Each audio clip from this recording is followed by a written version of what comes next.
இன்றே டவுன்லோட் செய்து உங்கள் ஃபேவரட் ஷோக்களை என்ஜாய் பண்ணுங்க. வழக்கத்துக்கு மாறா இன்னைக்கு நம்ம வீட்டு சாப்பாடு ரொம்ப சூப்பரா இருக்கு.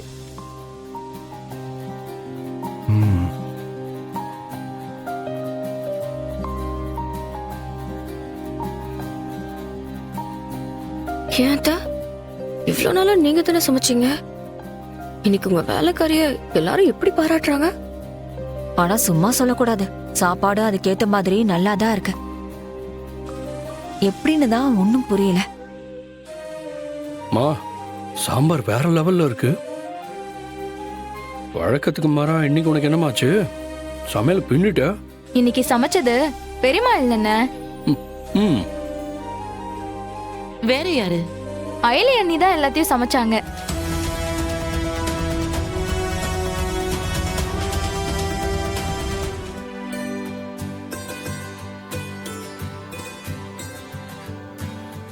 அயலி, சாப்பாடு ரொம்ப நல்லா இருக்கு. ஆமா, நாம வீட்டுக்கு வந்து 1 மணி நேரம் தான் ஆச்சு. அதுக்குள்ள எப்படி நீ இவ்ளோ சமைச்ச?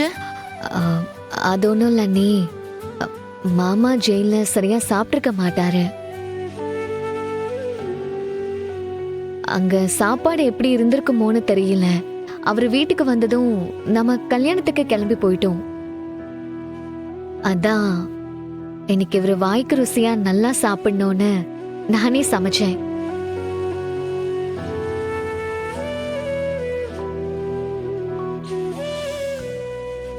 சாப்பிடுங்க மாமா.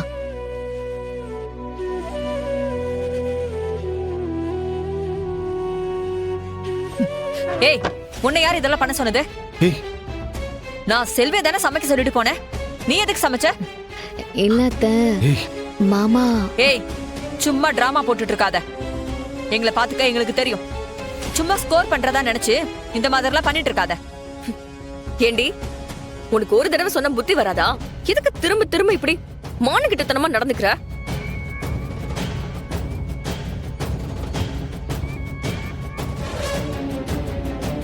கெஸ்டா வந்தா அதுக்கேத்த மாதிரி நடந்துக்கணும். அதை விட்டுட்டு அதிக பிரசங்கித்தனம் பண்ணிக்கிட்டு இருக்க கூடாது.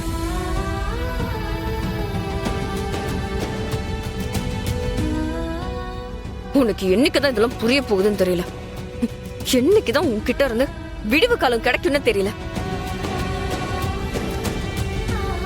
அயலி, வத்த குழம்பு ரொம்ப நல்லா இருக்கு. இன்னும் கொஞ்சம் ஊத்து.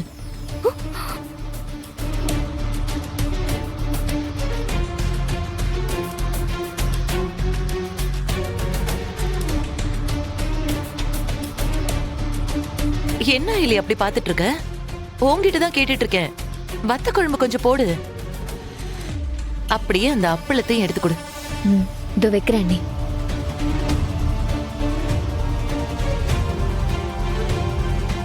சிஸ்டர், எனக்கும் அப்படியே எல்லாத்தையும் வைங்க.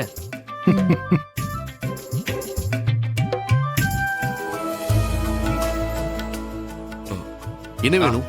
எனக்கு ரசம். அயலி,